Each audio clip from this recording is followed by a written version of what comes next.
dans le livre des Actes des Apôtres, on voit plusieurs fois l'apôtre Paul qui témoigne. Voilà, qui témoigne. Et on va voir comment il va construire son témoignage. Hein, parce qu'un témoignage, c'est important pour que les gens s'intéressent à ce qu'on va dire, qu'on sache un peu les captiver. Hein. Voilà. Les gens ne sont pas décidés déjà bien écouter la parole de Dieu, mais il y a une manière de faire qui va peut-être permettre à certains d'accepter le témoignage. Et s'ils acceptent ce témoignage, c'est important, parce qu'ils vont se l'approprier, et ils vont dire, les gens à qui nous parlons de notre foi, eh bien tiens, Dieu il a fait ça pour lui, et pourquoi il ne le fera pas pour moi? Voilà le bon raisonnement. Dieu a changé sa vie, et pourquoi il ne la changerait pas?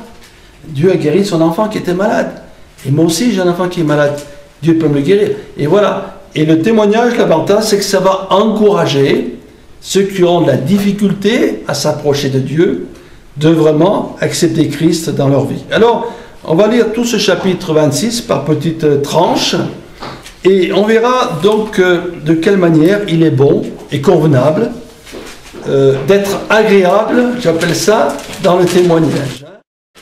Il m'est arrivé parfois, pour moi-même, et ça vous a peut-être vécu ces choses-là, j'ai monté des personnes en stop, des gens qui voulaient monter dans la voiture, ils faisaient un tout petit trajet de, je sais pas, 3, 4, 5 kilomètres, et je savais que j'avais peu de temps pour parler. Alors, j'ai parlé rapidement de mon témoignage, en 2 ou 3 minutes. Je donnais peut-être un évangile, et la personne est descendue de voiture. 2 ou 3 minutes, c'est suffisant. Si la personne est très intéressée, on peut développer ce témoignage. Mais l'important, c'est qu'il entende. Il entende quoi? Déjà le nom de Jésus, qu'on n'entend pas souvent hein, dans les médias, le nom de Jésus. On parle de Dieu, un Dieu, on ne sait même pas qui il est, mais de Jésus encore moins. Or c'est important, c'est Jésus qu'il nous faut. Et comme on a entendu dans des prédications, il nous faut porter Jésus. Il nous faut l'apporter aux autres. Amen. Alors commençons dans ce chapitre 26 des Actes des Apôtres, où nous allons retrouver l'apôtre Paul devant Agrippa et Festus. Voilà, on lit au chapitre, au verset 1er plutôt. Agrippa dit à Paul, il t'est permis de parler pour ta défense. Et Paul, ayant étendu la main, se justifia en ces termes. Je m'estime heureux, roi Agrippa, d'avoir aujourd'hui à me justifier devant toi de toutes les choses dont je suis accusé par les Juifs, car tu connais parfaitement leurs coutumes et leurs discussions. Je te prie donc de m'écouter avec patience. Voilà, première chose importante. Voilà l'entretien qu'il y a, c'est un roi quand même, hein, le roi Agrippa. Et vous avez vu de quelle manière Paul a introduit son témoignage. Hein. Je te prie, etc. Beaucoup de délicatesse. Hein. Et lorsque nous parlons quelqu'un, soyons délicats. Nous ne connaissons pas, peut-être nous avons quelqu'un en face de nous qui a beaucoup de problèmes, il ne va pas nous le dire, et il a besoin qu'on lui parle avec douceur, avec amour. Et là, Paul, il a vraiment su ajuster son langage. C'est important parce que si du départ, les gens sont braqués, ou alors s'ils ont l'impression qu'on veut vraiment les impressionner, ils vont se fermer sur eux-mêmes. Mais si, comme Paul, on parle avec douceur, délicatesse, les gens vont prendre quelque temps à écouter. Si vous lisez un jour, je vous conseille tout le témoignage de Paul dans ce chapitre 26, vous prenez une montre et vous vous rendrez compte qu'en 5 minutes maximum, en parlant très lentement, 5 minutes, il a dit l'important. L'important, c'est l'apôtre Paul. Il est là, en face de lui, un roi. Il ne faut pas oublier qu'il y a des gens qui ne sont pas toujours disposés à Dieu. Ils n'ont pas beaucoup de temps. Alors, que Dieu permette que nous soyons comme l'apôtre Paul et que nous parlions avec délicatesse. Au verset 4, là, il va exprimer, il va dire un peu quelle était sa vie, ses conditions, avant de connaître Jésus-Christ. Alors on lit au verset 4, « Ma vie, dès les premiers jours de ma jeunesse, est connue de tous les Juifs, puisqu'elle s'est passée à Jérusalem, au milieu de ma nation. Ils savent depuis longtemps, s'ils veulent le déclarer, que j'ai vécu en pharisien, selon la secte la plus rigide de notre religion, et maintenant je suis mis en jugement parce que j'espère à l'accomplissement que Dieu a fait à nos pères, et laquelle aspirent les 12 tribus qui servent continuellement nuit et jour. Je suis accusé par les Juifs. Quoi? Vous semble-t-il incroyable que Dieu ressuscite les morts? Voilà, ça c'est l'introduction de son témoignage, et on pourrait dire que lorsque l'on parle, bon, on peut dire un peu notre cursus, c'est notre passé. Si on ne le dit pas, c'est dommage, parce que si on a affaire à quelqu'un qui est à peu près a vécu comme nous, dans les mêmes situations, il ne va pas s'intéresser. S'il voit à peu près, tiens, il est comme moi, il a vécu à peu près comme moi, ça va l'intéresser pour la suite du témoignage. Donc ça, c'est la première partie. Vous voyez, c'est assez court. C'est ce qu'il était avant de se convertir. Et là, maintenant, nous allons voir la suite au verset 9. Pour moi, le verset 9, pour moi, j'avais cru devoir agir vigoureusement contre le nom de Jésus de Nazareth. C'est ce que j'ai fait à Jérusalem. J'ai jeté en prison plusieurs des saints, ayant reçu ce pouvoir des principaux sacrificateurs, et quand on les mettait à mort, je joignais mon suffrage à celui des autres.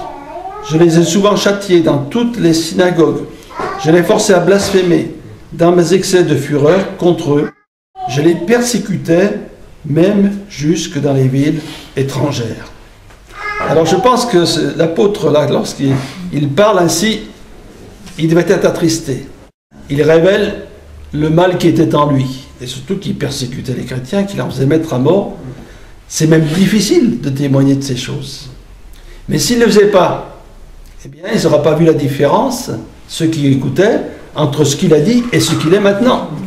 Donc c'est toujours difficile pour nous de dire, ben, j'étais un pécheur, on ne va pas donner tous les détails, mais quelqu'un dirait, je vivais dans la débauche, ou alors, je dépensais tout l'argent, j'étais violent, etc. On n'aime pas le dire.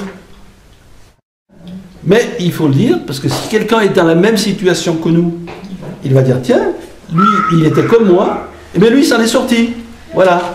Et ça va encourager les gens à suivre Jésus-Christ. Alors là, il révèle l'apôtre ce qu'il était auparavant, mais là, il va parler maintenant de son expérience. Alors c'est le centre, on peut dire, du témoignage, notre rencontre avec le Seigneur. Et là, c'est quelque chose qui peut toucher beaucoup de monde. D'ailleurs, en général, les témoignages, les gens aiment bien écouter les témoignages. Ils aiment d'abord écouter les chants, en deuxième position les témoignages, et en troisième le message. C'est comme ça. Hein? Ce qui a plus de succès, c'est les chants. Après, c'est les témoignages, et après, c'est le message. Alors, nous, les prédicateurs, c'est pas facile, parce que les gens sont déjà moins intéressés. Hein? Mais c'est pas grave. Alors, on va lire la suite au verset 12. Voilà. Voilà ce témoignage de conversion. C'est verset 12. C'est dans ce but que je me rendis à Damas avec l'autorisation et la permission des principaux sacrificateurs. Vers le milieu du jour, au roi, j'ai vu en chemin resplendir autour de moi et de mes compagnons une lumière venant du ciel, et dont l'éclat surpassait celui du soleil. Nous tombâmes tous par terre, et j'entendis une voix qui me disait en langue hébraïque, « Saul, Saul, pourquoi me persécutes-tu? Il te serait dur de regimber contre les aiguillons. » Je répondis, « Qui es-tu, Seigneur? » Et le Seigneur dit, « Je suis Jésus que tu persécutes. Mais lève-toi et tiens-toi sur tes pieds, car je suis apparu pour t'établir ministre et témoin des choses que tu as vues et celles pour lesquelles je t'apparaîtrai.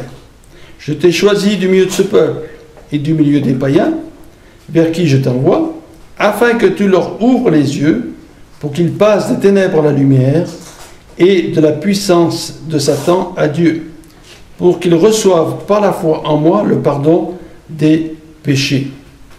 En conséquence, roi Agrippa, je n'ai point résisté la vision céleste, à ceux de Damas, puis à Jérusalem, à toute la Judée, et j'ai prêché la repentance et la conversion à Dieu avec des pratiques dignes de la repentance. On pourrait s'arrêter là. Donc voilà une partie de son témoignage, et si vous lisez Actes chapitre 9, vous retrouvez exactement les mêmes mots. C'est-à-dire qu'un témoignage, on peut en faire un, et puis redire les mêmes choses, parce qu'après tout, il faut être précis et il faut être clair. Là, ce qui est important, il a parlé de cette rencontre avec le Seigneur.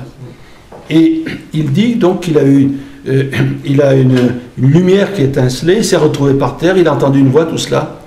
Si on réfléchit trop, on pourrait dire, je ne vais pas dire cela, parce que les gens vont dire que je suis un peu dérangé. Mais Paul, il l'a dit devant le roi. Il a dit exactement comment ça s'est passé. Et nos raisonnements, il vaut mieux les laisser de côté. Parce que si le Seigneur l'a touché comme cela, il doit dire exactement les mêmes choses. Voilà. Et même s'il y a des conversions, on entend des témoignages qui paraissent un peu étranges, hein, mais il faut dire ce qui est.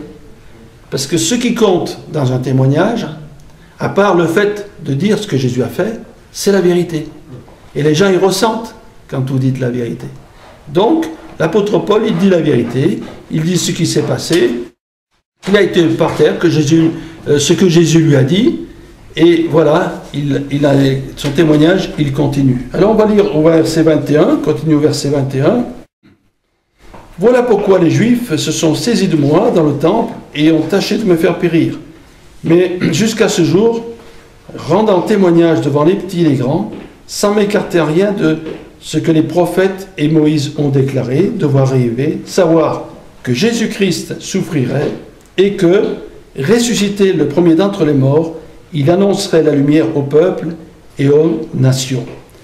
À la fin de son témoignage, donc, il parle de Christ. Il parle justement de la repentance. Il parle de la résurrection de Jésus. Il est important aussi que l'on parle de cela. Qu'on puisse dire dans le témoignage, je crois à la résurrection de Jésus, je crois qu'il est mort pour mes péchés. Et on peut parler aussi d'autres expériences qu'on a pu faire. Hein? C'est important. Et voilà, donc,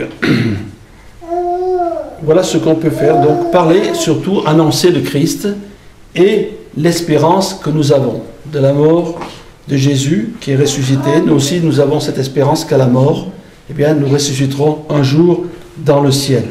Et là, c'est, pendant qu'il parlait ainsi, il a eu une opposition. Ça peut arriver, hein? Au verset 24, comme il parlait ainsi pour sa justification, Festus dit à haute voix, tu es fou, Paul. Ton grand savoir te fait déraisonner. Je ne suis pas fou. Très excellent, Festus, répliqua Paul. Oh, ce sont au contraire des paroles de vérité, de bon sens que je prononce. Le roi est instruit de ces choses. Et je lui en parle librement, car je suis persuadé qu'il n'en ignore aucune, puisque ce n'est pas en cachette qu'elles sont passées. Crois-tu au prophète, roi Agrippa? Je sais que tu y crois. Alors, on s'arrête là. Voilà l'opposition. Il peut arriver que lorsque l'on parle du Seigneur, il y a des gens qui sont contre. Mais vous avez vu comment il a fait, Paul? Il ne s'est pas affolé.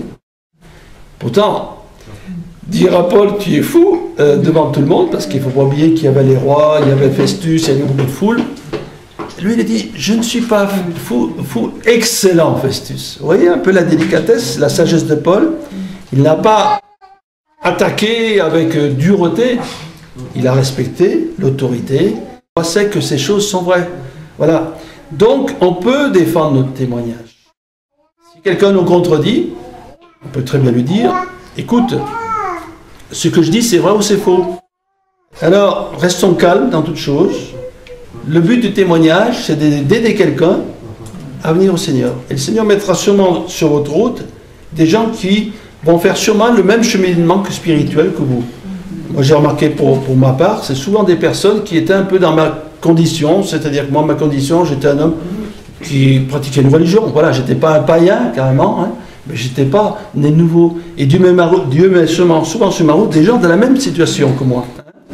Alors, c'est pour ça qu'il ne faut pas désespérer. Quelqu'un qui va dire, moi, j'étais convaincu, je lisais ma Bible, on m'a donné une Bible, je ne comprenais pas, ça arrive des témoignages comme ça, et puis j'ai tourné une page, puis j'ai dit, tiens, si je lisais ça. Puis je me suis mis à lire ça, et puis ça a parlé à mon cœur, ça m'a bouleversé. J'ai réalisé que j'étais un pécheur, j'ai réalisé que Jésus m'aimait, j'ai réalisé ces choses. Voilà, un verset de la Bible ou un texte de la Bible. D'autres diront, j'ai écouté l'évangile, j'ai été invité à une réunion, j'étais souvent, ça ne me faisait rien, et puis un jour, il y a un message qui a percuté mon cœur. Voilà. Donc tout cela est utile entre les mains du Seigneur, et notre témoignage, quel qu'il soit, va être utile à quelqu'un. Et cette personne, après, si elle est touchée par ce témoignage, qu'est-ce qu'elle va faire? elle va faire le deuxième pas qui est encore plus difficile, c'est d'aller dans une réunion écouter la parole de Dieu.